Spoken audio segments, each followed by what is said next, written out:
Welcome back to the channel, everybody. I am the Purple Bull Moose, and we're getting back into the swing of things with some more multiplayer content.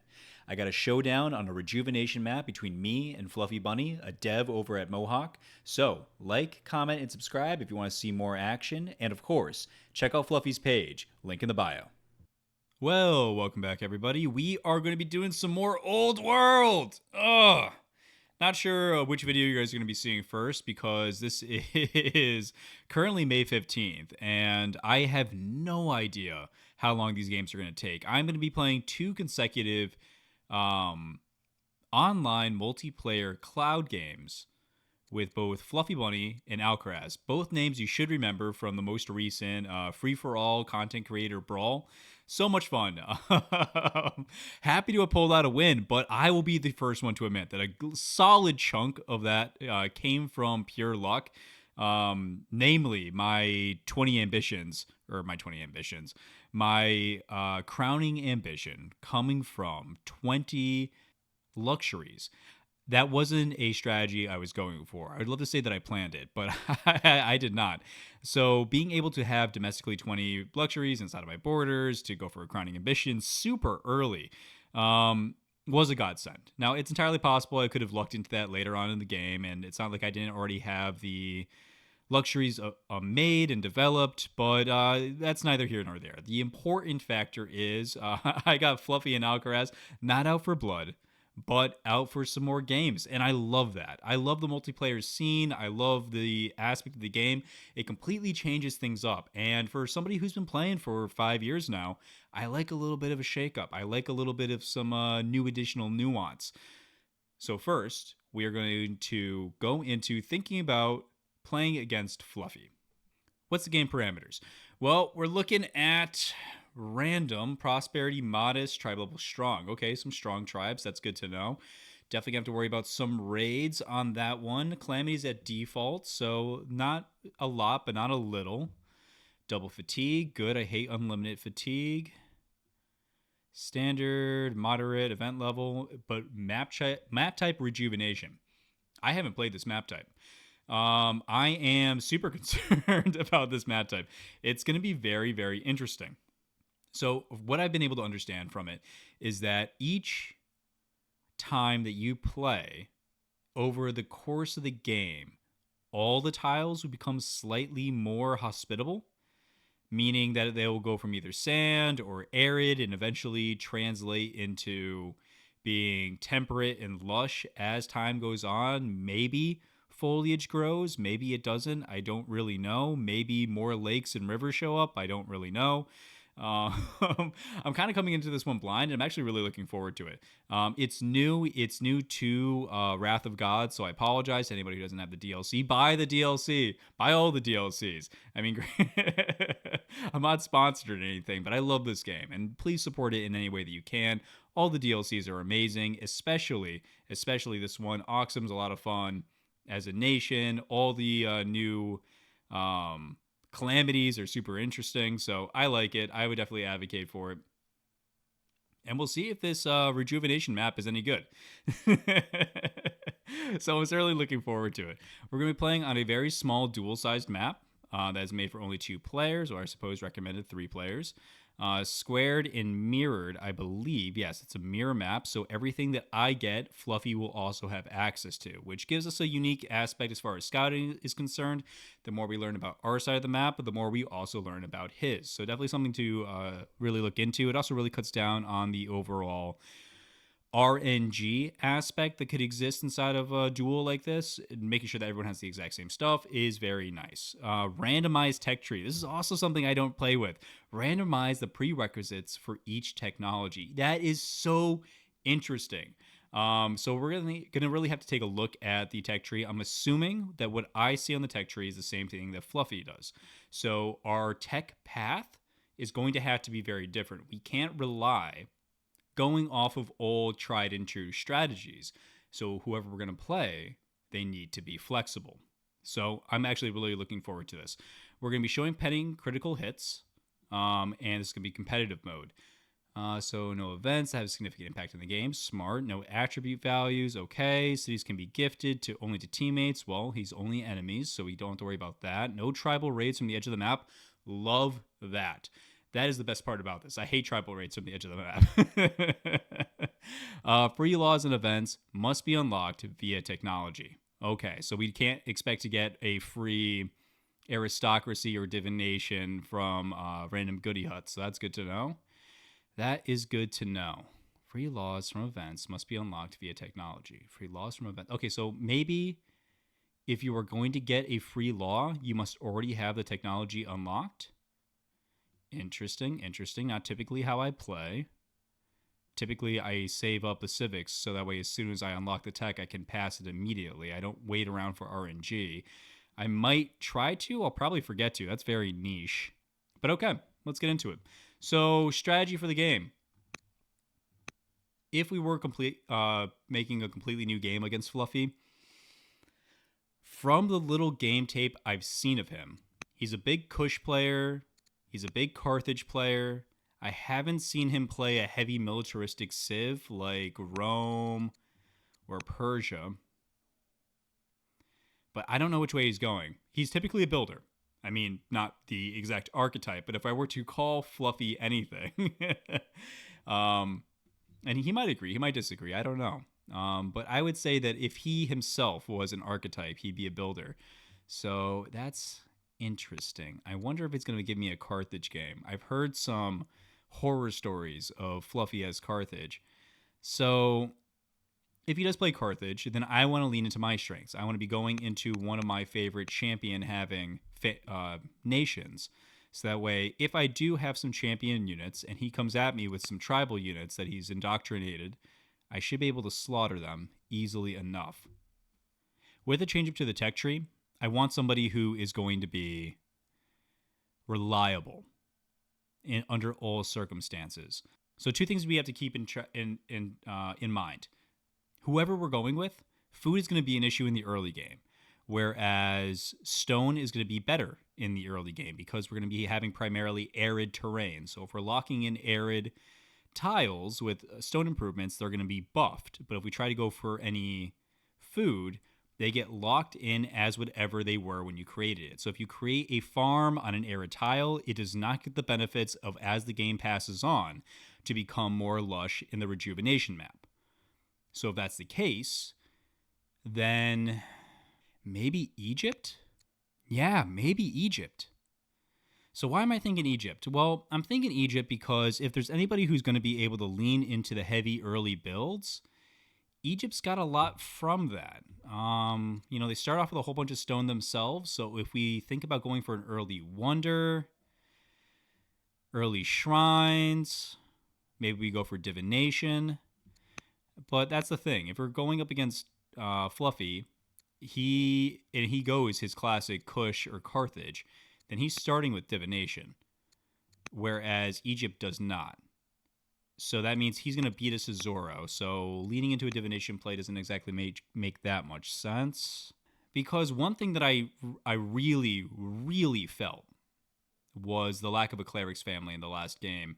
Not having access to multiple religions or any religion at all was painful, was very painful.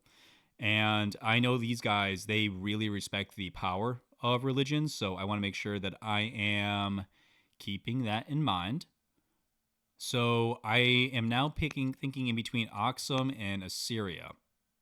I mean, if we're showing critical hits, that's not normally how I go. I like the randomness. I like the surprise of a critical hit. But if we're showing critical hits, that's in and of itself a huge buff to Assyria, right? Is that gimmicky to play Assyria while we're showing crits? Is that in bad taste? I haven't played Assyria since my second playthrough. I feel like I played Aksum more recently, and I played Rome even more recently. And I plan on playing Greece up against Alcaraz because I have a fun little strategy I'm going for with Greece, which we'll talk about in the Alcaraz video. So do I play Assyria again? Is that boring? Do people not want to see me play Assyria again? I mean, Mill Drill. Yeah, just going with a whole bunch of Iron Rush Axemen contest pretty harshly. That's there's something there. There's something there. No matter what, I'm sticking to my personal favorite archetype, Scholar.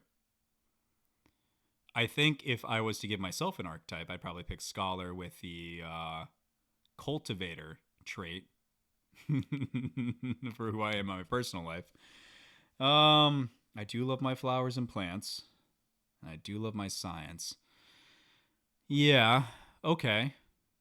All right. Assyria. All right. Assyria, lock it in. We're gonna go clerics. We're gonna try to go for a science rush. Um. Yeah. War and science. And we're gonna see if maybe we can beat him to legendary and maybe raise him to a Colosseum or something like that. Well, that's the strategy I'm gonna be going with Greece. I'll probably I'll see what I'm up for with Assyria. I think we have to kind of keep it loose. um.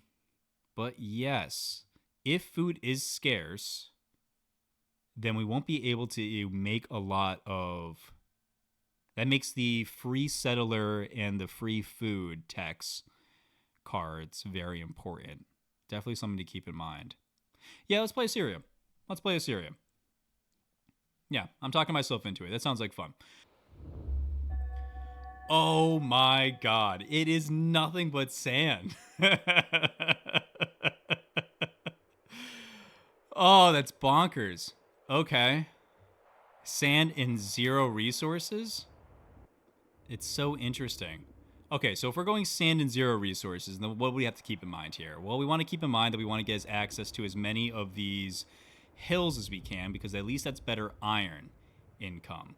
So this gives us 2 extra hills, 1 extra hill, 1 extra hill. So this is the best spot to get the most hills immediately. We can then drop our... Although I don't know if this new update is available. There was a new update that came through that maybe makes us not able to place our garrison here. But one, this is a great spot for a garrison because it's a nice little choke point along this river in case he gets all the way into our capital, which is unlikely in a game like this. But we can place it here because it's next to an urban tile. It's along the coastline, so it'll grab this extra hill right here, which is great. And it'll let us build out our additional barracks right here for the additional orders boost on the garrison. Might be nice to build out a district here. So we can do that if we want, if we go for a cleric start, which is actually kind of interesting. Maybe we do want to go a cleric start. Normally, I'm a huge fan of going for a champion start, and the big reason for that is that champions are able to clear sites very, very quickly and greedily expand. However, on this map in particular, we're not going to have access to that. We're not going to have access to that because we don't have access to the food necessary to greedily expand. We're going to get the 1 settler that we get from immediately stocked. We have 50 here and probably 1 from a card, so at most we're getting 4 cities. So we should be able to do that without a great general or a steadfast promotion. So yeah, that's sounding better. We're going to come here. We're going to go Assyria. We are going to go with clerics. And it doesn't look like I get to pick my leader. So we are only going to get whatever we are given. Yeah, let's go clerics. Found capital. Let's see what the Lord gives us. Monasticism. And a founder. Okay. All right, let's take a peek. So what are we given? We are given a orator. A carpenter orator? Oh, gross. Carpenter is absolutely useless. We have a nice chunk of civics, which is cool. We have a site immediately up here with some, at least, arid terrain, so that's not unuseful. Oh, he's Egypt. Okay, so he also doesn't have access to divination. Oh, it's so weird. Oh, this is interesting. Okay.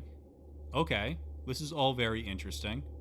So we have access to military drill right from the get-go, which gives us very quick access to steel still. We don't know if there's any groves yet, but it's nice to know that groves comes right here, right after. Oh, wow. Look at this. Look at this area. This is, I'm seeing culture and science. I'm seeing growth and happiness. And I'm seeing further tech. Oh, but then it kind of leads, oh, but then it leads into cohorts. This is a very interesting path. And we have 2 of the techs along the way. Oh, this is very potent. Okay, this is very potent. In fact, I think it's so strong, I'd be surprised if he didn't do the exact same thing. Taking another peek. Ballistics is good, but it's so far down the tech tree. Where's Portcullis? Portcullis is here, at the tail end of Sovereignty and Labor Force and Divination. This is interesting. So we could go, I mean, we didn't get a good tech guy. And it's possible that he got a tactician, a scholar, or a schemer. Like, we don't know what he got. So he might be able to beat us out pace-wise to divination. And we're going cleric, so I don't think there's any need for us to get so greedy that we try to commit to getting Zoro Judaism. I think we can just wait it out until we have a decent culture level. We have +2 right now, which is nice. Some potential areas down here. We know we have sight up here, but I see mountains down this way. We got the Ziggurat, the Oracle,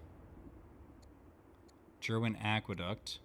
Jerwin Aqueduct is one of my favorite wonders, but I don't think it's good here because we don't have access to any good early farms, so this is kind of super nerfed. This cost food, so this is terrible for the early game. We have no access to food, so Ziggurat is really the only early game wonder that's worth anything. And it's worth a shit ton of stone. Alright, so we have some mountains out this way, but this looks to be like a safe little pocket. We'll probably drop our champion city out up here and hope down here for, I don't know, what would that be, patrons? So even if we wanted to go for divination, we don't have the stone to mass produce a whole bunch of stuff if we're already going to go for barracks. So let's go for stone cutting. Let's start off there. And let's start really working down this central path. So why is the central path really cool? Well, one, we already have access to both trapping and mill drill. It gives us access to our other tech necessary for getting quarry. So these 3 are very important. Polis is going to be huge because this gold, even though it costs us food, is going to be super worth it to mitigate our lack of access to food. So as long as food prices stay below 10, this is worth it to purchase food when we need it. Not to mention walls is going to be super good in our champion cities on our borders. And as we move further in, land consolidation, when these grove, if these grove resources show up, are great for science. Baths are great for science through the doctors, and then you go right up to library. So just going this way seems to lean into science, and then we get to use that science to keep pushing us forward all the way to cohorts, which through early investment in mines on these sand hills, which is not going to be, a net loss for us for locking those tiles in, is going to be very good. It's going to be so good that, again, I'm going to be very surprised if he doesn't go for that. So we should actually consider that. If he goes for this, how do we counter swordsman? Because if it's swordsman versus swordsman, then it comes down to who's able to produce more, of which I do think I win. Oh yeah, and then composite bows right here. I mean, that seems really good. Only thing that we're really missing... Nope, we already have access to mono. This is also super interesting. This is a lot of good laws. Interesting. And this way is barding. So maybe we work on this side of the tree. We go swordsman and cataphracts. But that's a big decision. I mean, we'll go down this way eventually if we do find that we have access to horses, but we don't know what we have access to, so let's not plan around that. We know this place is going to be locked down with a whole bunch of science, and we know it's going to reward us with swordsmen at the end of it, so this is the path, as far as I'm concerned. And we can focus on countering that counter when we find it later, but it seems like it's going to be hard to beat that. Culture becomes a little bit of an issue, so I guess we can start looking at drama a little bit. Unless we get a lot of land consolidation grove play, so that is TBD. Alright, now what to build out here? Well, let's focus on the economy. Let's go ahead and grab the little bit of iron that we can. Let's slap ourselves down in here in the capital. And let's scout out down here a little bit. Do we have any access to any good generals? We do have access to one general. So I'm going to scout out a little bit. And then I'm going to add the general here. Ooh, he's a huge general. The bold general. Alright.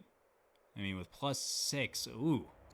Big pain. 22 overall increase. Love to see that. But now I have to wait. Oh, what a tease. Alright, well, we're going to start playing these turn by turn. Not all the turns are going to take this long, but I hope you guys have fun. See you in the next one. Rejuvenation has added 2 tiles to become arid. Okay. We did want to come to the south to see where we could figure out there might be additional room to expand. No sites I can see so far. There we go. We got a site. Let's pop up over the hill. Pop up here on this hill for more additional scouting. Definitely going to be tough to fight these ranged units without any cover whatsoever. Expansion in this map is going to be pretty difficult, I imagine, but we will see. End our turn. All right, 2 more tiles become arid. So it really is just creeping in very small portions. So I do think that our strategy overall for this game does make sense. Egypt is probably a very smart start with the opening resources, but I like the play that we're going for. I really do. Progress. Move down this way. Definitely gonna have to fight 2 units here. Doesn't look like we're gonna have any cover, so we're gonna hopefully be able to get into at least an urban tile on the next turn. Alright. We could declare war. Going in this direction doesn't seem like it'd be bad. Clear this camp, move this way, clear this camp, send a unit down here. Seems fine. What tech gives you the free settler card? Drama. So drama's super worth it. I don't know if I really want to go in this direction, but perhaps. No reason to get into war, I don't think. I don't think we're going to be able to expand fast enough. I don't want to become stressed, though. Yeah, I don't feel like being punished. And we are an orator, actually, so we can actually clear these camps by buying them. So for the orator archetype, this gives us the ability to... So as a leader, we get to recruit mercenaries, which means when this spawns another unit, we can purchase it utilizing our legitimacy. Might actually want to do that here, although I'm not sure if you're able to do it on barbs. But we can purchase the units out here, which is going to save us resources that we don't have, spending a resource that we do have, and at least have a chance to clear a little bit quicker and hold down these sites. That's interesting. I wonder how that's going to play out for us. Yeah, no reason not to be at war if that's the case, if we are going to try to clear fast using the orator. Grab this. Ooh, free? Wow, navigation for free is huge. Where is navigation? Here? Yeah, so we weren't going for navigation at all, so this is super good. Getting serfdom with 5 extra orders per turn is going to be very advantageous. 400 gold is also very good, but is it better than a free tech? No, can't possibly be better than a free tech. The tech path that we're going for doesn't give us access to a lot of laws. So it's really just monotheism that we're really worried about here. Yeah, so we're definitely going to take navigation here. That's too good to pass up. All right, end our turn. All right, we're going to come up, hit. No access to urban tiles here, so no additional cover for us. Looks like it's kind of have to be swinging around if we want to get any additional cover. We will keep an eye on these guys as well. When they spawn their unit in a turn, we will definitely come back and pick that up. Rhetoric is interesting, but we can't definitely not afford the food, so we will take the gold. That's actually huge for our overall income. And are you there? Marriage offer. We get a zealot or a diplomat. Interesting. So we already have access to 2 potential laws right here. Serfdom certainly would be great, so additional civics does not hurt from a marriage offer. And we don't really need training. What can we use training for? Not a lot, and especially not at the cost of 10% of our science, so that is a no-go. So yeah, we will just take this, and the dowry gives us 3 extra orders? Sure. Alright, now the question is north or south. If we go south, we have this nice riverbed, our first temperate tile here, and importantly, the ability to expand up to mountains in case we need stone. I mean, we could just go straight iron and only care about iron, and then like buy the stone we need for barracks. That's interesting if we just want to go early war. I don't really know how this map plays out. This area is free but entirely unknown. It has a whole bunch of hills that we can use to make more mines, which doesn't hurt. And we're still conquering down here. We can recruit this marauder, and we can recruit this marauder. I think I'll wait until I make my way over here before I try to recruit anybody, but you can get bought right now to save us some damage. And we're going to abuse our order archetype in the early game here to spend our legitimacy to make clearing very easily. Not that we can expand much, but at least to not have to worry about any raids coming out of these Gauls. For you, yeah.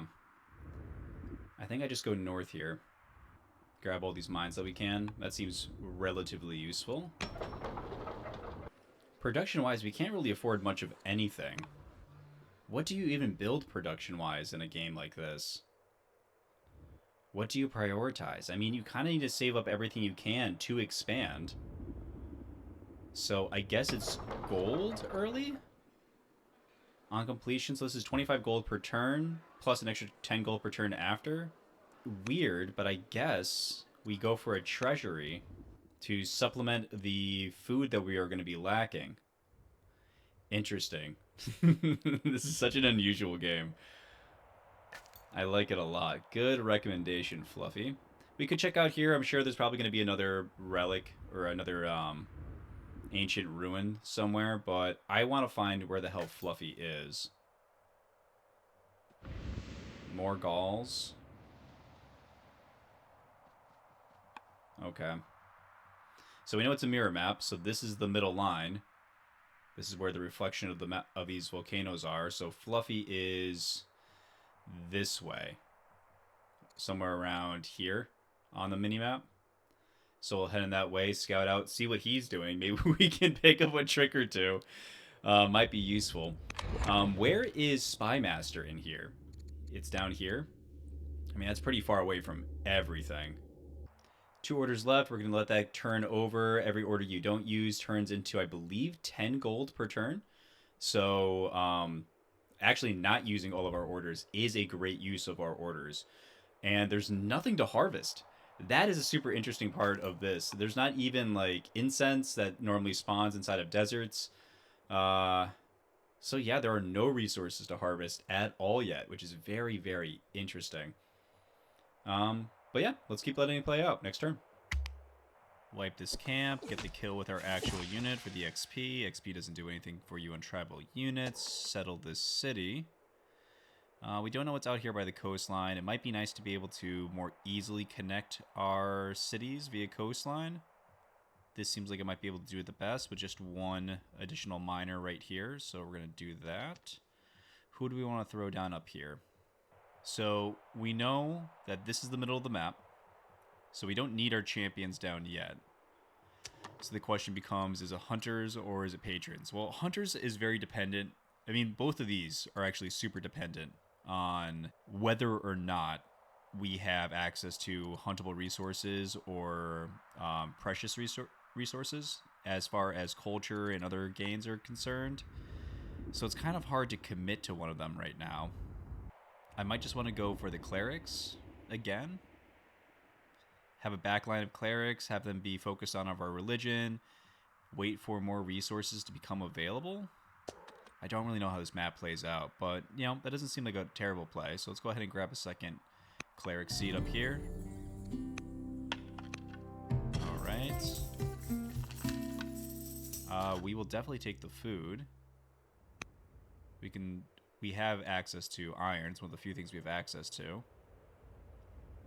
And with that, are we able just to grab another settler? I think we are. I still think the treasury is good to build here, so let's go ahead and grab a worker in here. But let's go ahead and, well, before this food goes away, let's sell off this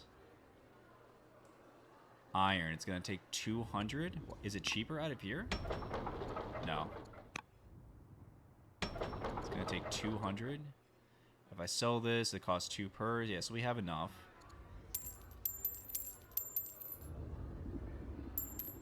Just enough.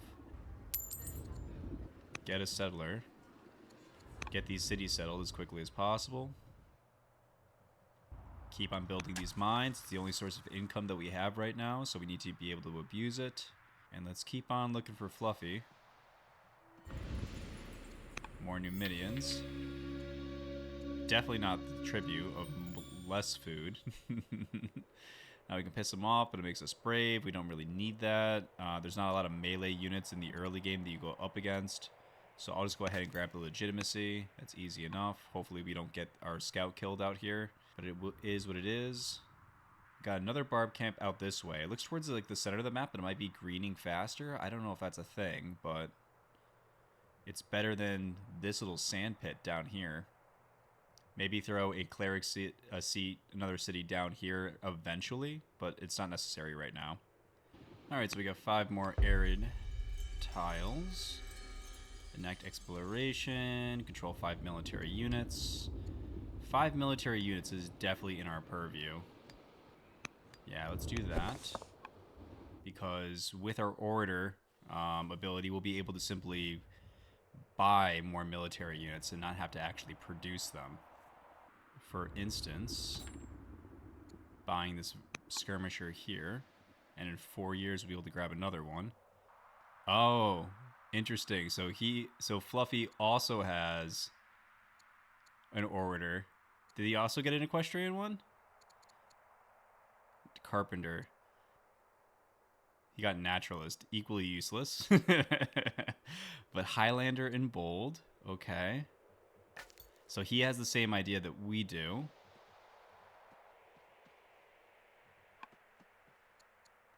Found the Scythians. Oh, so he came all the way to my side to buy my troops. That's interesting. Range, melee. Very interesting. I'll take the legitimacy because that helps us buy more units. We gotta come this way. Come on here. Buy this marauder. Use that to wipe out this site. Keep on moving along. Very cool. Very interesting game. This is a very interesting game. This is a very interesting play. Him buying these troops away from me to have access to them is kind of sketchy. I'm going to go ahead and buy this unit. I don't think he has I don't suspect he's going to have enough units in the area to kill it. But we don't want to lose any units. Yeah. Very interesting. Very sketchy. We'll retreat this one back this way. Try to find more units here in this cloud and maybe push out and take any units we can from him off the board. Okay. All right. This is going to be a fun game. End here. All right. We're finally seeing some temperate, and ooh, we finally have trees. General has become impulsive. Okay. Where are the trees? Trees. Nice. We don't want to chop that completely, but we definitely need some wood. We got bonked here. That's fine. We're coming this way to clear this camp anyways. Excellent. We'll be able to kill that next turn. And now let's see if we can make sure that this guy is getting home safely. We want to kind of take him in through this way. Lead him back to our turf. See what's in here anyways. And let's keep scouting out towards Fluffy.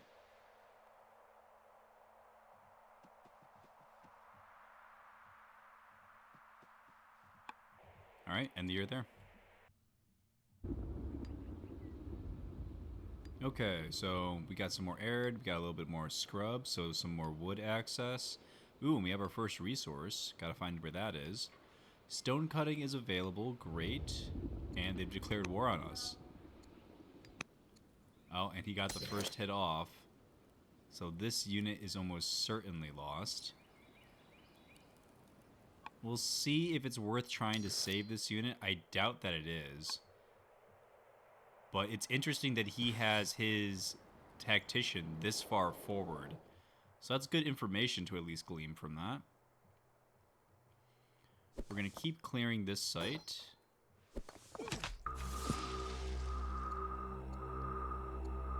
Let's see, 160 flat gold or 30 gold every turn. That pays itself off in 6 turns. And you're young enough where you'll definitely be around for 6 turns, but do we need the gold for anything this turn? No, we already have a settler on its way. Already have a worker that's 3 turns. So I think I'm just going to take the stats. So say we're not looking all the way down in cohorts. Say it's more of a sprint. Then steel is the best sprint way to go. It really doesn't get better than that.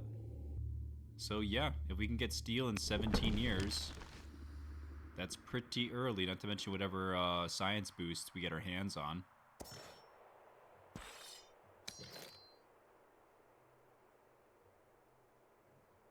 I wonder if he has vision out here. I mean, he's going to be able to run me down if he really wants to spend the orders, but I might as well lead him on a wild goose chase. Let's see if there's a path out of here that we can find. Ooh, free relic for us. I become deceitful. No, thank you. Blessed, inspiring, or cursed. Righteous, divine, or superstitious. Superstitious is like we are on a nice solid sprint towards steel. I see no reason to go for superstitious. And blessed, inspiring, or cursed is all. I mean, these are great. Inspiring is great. Cursed is not great. Yeah, let's go ahead and try to get blessed or inspiring. And we'll save these extra orders for additional gold. Very cool. End our year. Alright, a whole bunch of places are coming online. Ooh, 1 marble tile. Excellent. That's a nice turn of events. Alright, so they didn't attack me here. Alright, I don't need this camp any more than I need to have this unit.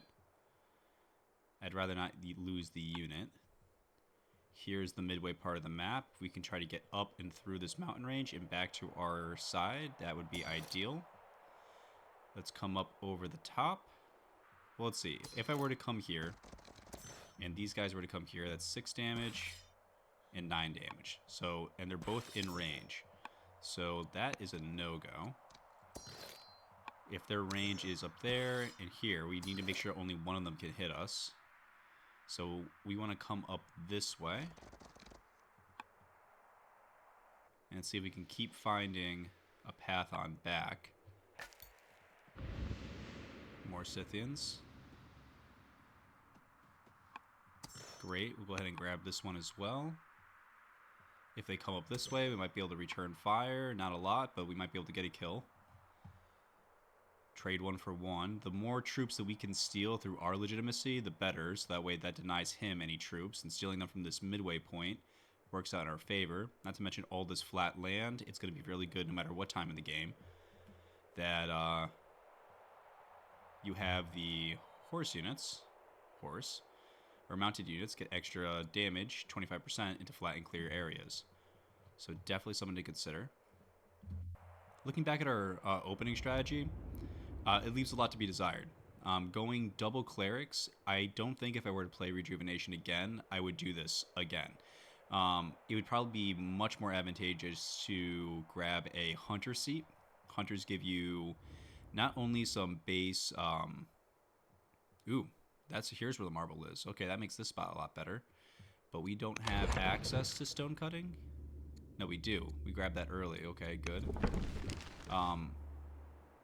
But getting access to hunters is going to give us two things. One is going to give us on seat founding a whole bunch of resources that we don't have access to right now. And two, they have the ability to run the hunt mission. Hunt gives you 100 food that is not present on the map in exchange for civics. So being able to get essentially a free settler out every single time that you run that is going to be a great way to actually maintain our expansion. So the next city that we drop down is absolutely going to be a hunter seat. And it's looking like this is going to be the hunter seat spot. I don't really care about this one place all the way out here in the desert, but we definitely want to start getting some food on. Some nice double food tiles right here. Look really good. All right, so the idea is to bring these guys together, come up through this mountain range, which looks like the pass is going to be all the way up here in the north. So we have this massive wall in between us. So this is kind of like a no man's land. If someone extends out here, it's going to be really open and hard to get to. So the idea is to maybe grab choke points and come all the way up. We shall see. Looks like he's going right for the middle. Very aggressive play out of Fluffy. Let's come this way.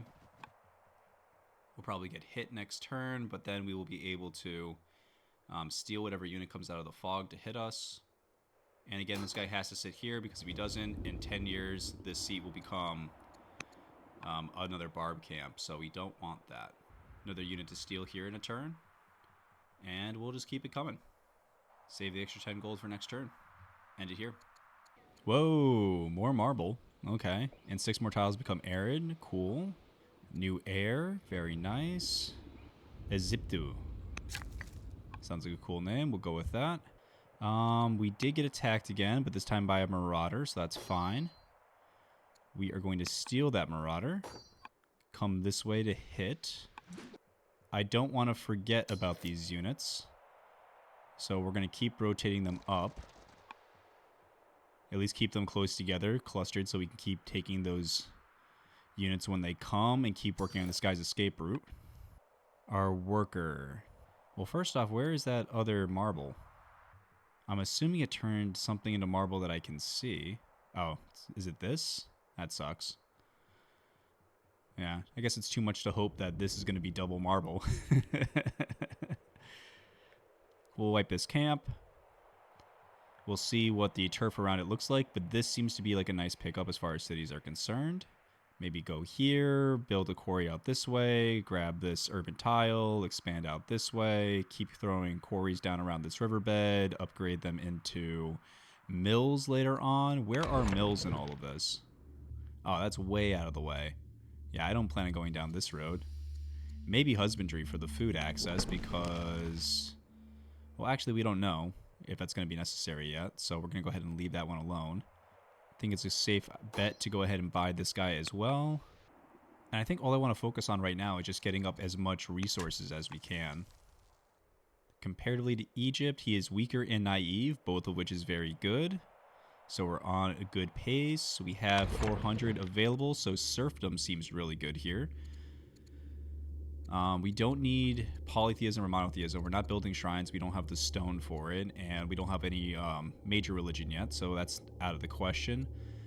So I think serfdom just is a no-brainer here. The only downside is that's going to carve out of our money, but if we don't end up using these orders, that's 50 gold a turn. So let's go ahead and grab that. Early serfdom is huge. We've gotten pretty lucky on the tech tree here. No complaints over on my side. And if we do want to go cohorts, it's all the way through the best tech. Like, this is an amazing tech rush. Metaphysics, into architecture, into scholarship is... it's massive tech.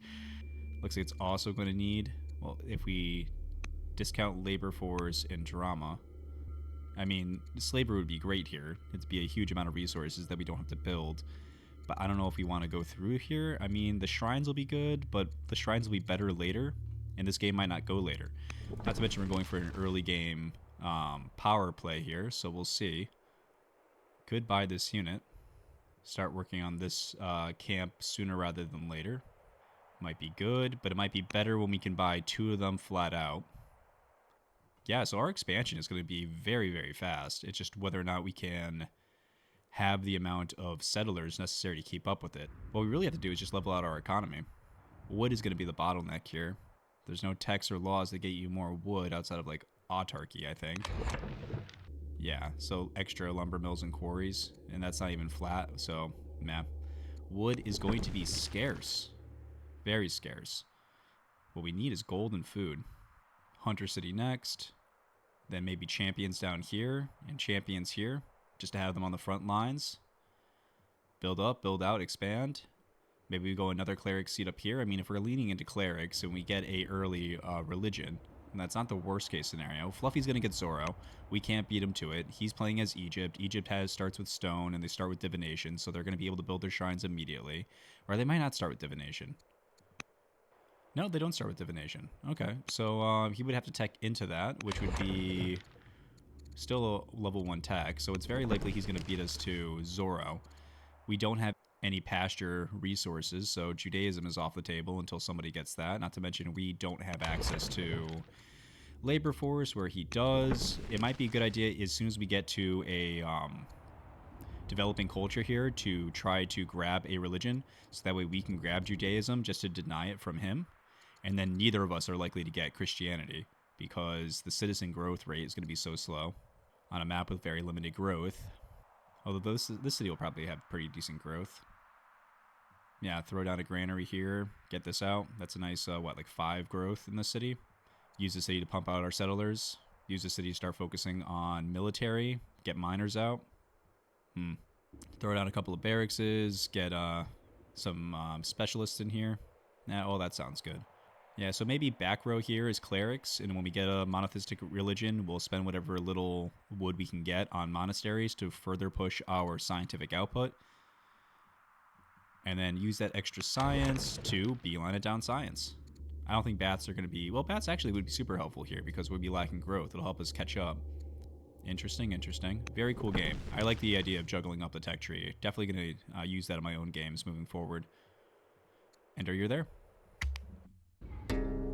Household troubles. Your husband, King Consort, Saluli the Younger, expresses concern once more.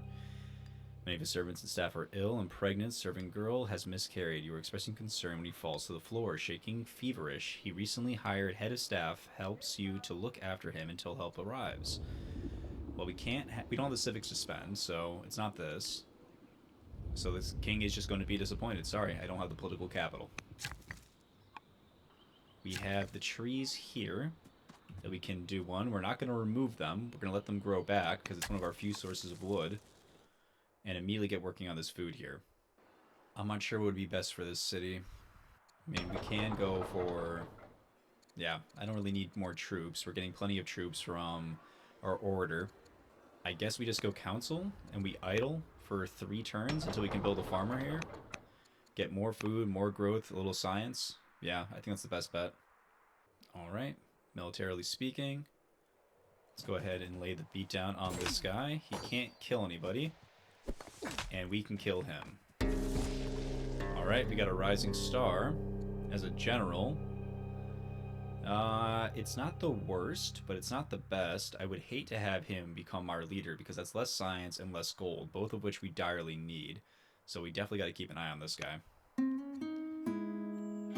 The queen becomes vigilant, or we get an extra citizen. Well, citizen growth is going to be so slow as it is. I think it'd be foolish not to take a citizen on. So let's go ahead and grab the citizen. The other option is vigilant, and we're not at war directly with Fluffy yet, so I don't think this is going to be useful for the first leader. So let's take that citizen. A bitter man, but able. I think bitter is against inspiring. Yeah, so we're inspiring, and if we make him bitter, it's going to be a -40 opinion on this rising star, so that's a bad idea. We will go with deceitful. Not great either. Is deceitful against inspiring? No, just loyal. Which, frankly, I would love to grab loyal if we can, but it is what it is. Alright. Alright, let's keep working on our escape route. And let's go and try to find Fluffy. See what his nation's looking like. Not that we're going to have a lot of tree cover to hide in. Alright, end the year there. 2 turns until we grab the settlers, send them out this way. Okay. Alright, we got goats somewhere. My husband is no longer ill, and we have 3 more arid tiles. Where are the goats? I mean, here we go. Nice little patch of a possible food outcome over here. But again, animal husbandry isn't far off our path, and it looks like it is necessary for us to go this way to get to phalanx, which is necessary for us to get further down the tree into cohorts. What about just battle line? Yep, still necessary just to get to battle line, so that really improves the how much I like husbandry here. Maybe we'll do that after steel. Food is going to be a valuable resource where we can get our hands on it. The literate. Ooh, a lot of really good options here. So our scouts cross paths with an eccentric traveler who claims to have established a new system of communication. He says it is written language known as alphabet, and that it uses symbols and inscriptions to record knowledge for posterity. Well, a whole bunch of stone and citizens are really, really good here early game. A new court scholar would certainly help us. We need somebody to tutor the kid as well, but not nearly as important as resources and citizens. And propaganda. Propaganda's not bad. It would shave 20% off of this, so approximately 3 turns, 2.5 turns. So not really necessary, or it's not like game breaking. We can wait 14 turns to get a religion. So I think it's just an easy pickup to grab the stone here. Alright, enact tyranny, not in my path. Extra gold is huge. Promote a unit 5 times. We don't really have units to promote. Yeah, let's grab the gold here. Promote a unit 5 times. We don't really have the units to promote, but we will... well, we got 1 promotion right quick here. Besieger isn't bad here. I will grab combat, however. Try start going down that line. Yep, got combat 2 available. Makes that slinger a lot more powerful. Keep trying to find our way back here. Found another camp up this way. We'll scope them out. We will recruit so we can wipe out yet another camp. Looking for Fluffy. So this is interesting. We could steal this unit and drag it back this way and just grab more units. I think that's worth it. I think that's worth it a lot, actually. So yeah, any resources that we can take away from Fluffy are going to be advantageous to us. We've already cleared this site. We've cleared this site. Let's send somebody back to cover. Let's go ahead and steal this skirmisher. Hopefully somebody comes out of the fog and we can steal another unit, and then we can wipe out this camp. And that might be pretty close. There's probably another camp somewhere here in this fog, and another camp up here, if I had to guess. Probably somewhere around this water line. All TBD. All TBD. I like the idea of getting him back to safety and just holding this with our most high health unit. And I think that's all we can ask for. End our turn here. Okay, Fluffy's at war with the Vandals. Interesting. So he's looking to clear a camp. I don't think we know where that is yet. More arid, more temperate. Looks good. Would love to get this, but we don't have the resources to spend. So let's go ahead and just take the XP. We have our settler. Again, we want to bring them down here, get a hunter site on this site, so that way we can utilize this marble to be able to pump out hunts faster. That's going to get us the food that we're desperately lacking. Really should have started with that, really had some time to think a little bit more about my strategy for this, and it really should have been a champion start into a hunter's second seat, but, you know, live and learn, live and learn. Military-wise, let's go ahead and bring this horse on back. Consolidate up here. We like the horse units. We will spend additional legitimacy on them. Don't mind grabbing this one as well. Weaker and competent. We might be overbuying, but frankly, I really don't mind. I kind of like it. Come over and safeguard this spot. Heal these units when we have a chance. Alright, so this spot is this spot on his side of the map. So he also has Scythians up here. Interesting. But we've managed to seriously clear out all these sites. That's at least been very good for us. Ender, you're there. Alright, Roaring Darkness. So we're playing on Rejuvenation, and right now the resources haven't picked up just yet. which means I do kind of want to hang on to my resources that I do have access to, civics and training, and not give them away too freely. I could lose a citizen, though. Citizens are pretty hard to come by, although I think I already have a stockpile. Yeah, I have 3. I could lose one. I don't have the food to make citizens yet, or specialists yet, anyways. So, yeah. Becoming timid would really suck, but I'll roll the dice on that. Okay. Let's heal my worker. We have no wood to build this last mine, but we do have stone. So I think coming here to build the barracks is a good use of our time. And we need to get you down to here as quickly as possible. There's a little bit of a fertile spot right here that I wouldn't mind getting my access to, but this is immediately lush. So let's just try to grab here as quickly as we can. If we force march, we can get here immediately, which I think actually is the right play. The only other thing is that this guy's under threat, but that I don't really need to care about. So let's go ahead and force march him in here. Found the hunter seat.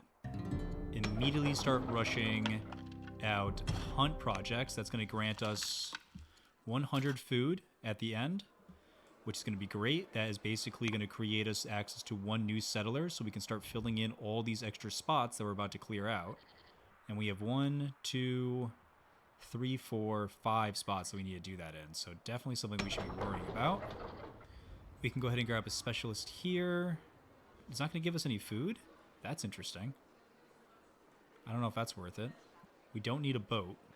Let's go ahead and grab a treasury. Seems fine. Get some extra gold while we can. In the time that this finishes up, we'll be able to pump out a settler out of here and start putting out axemen out of here in 10 turns. Yep, that seems like the right play. You're going to get hit pretty hard, but we'll just back off. We have plenty of horses up here to bring south and clear this out. All of that looks good. Ender, you're there.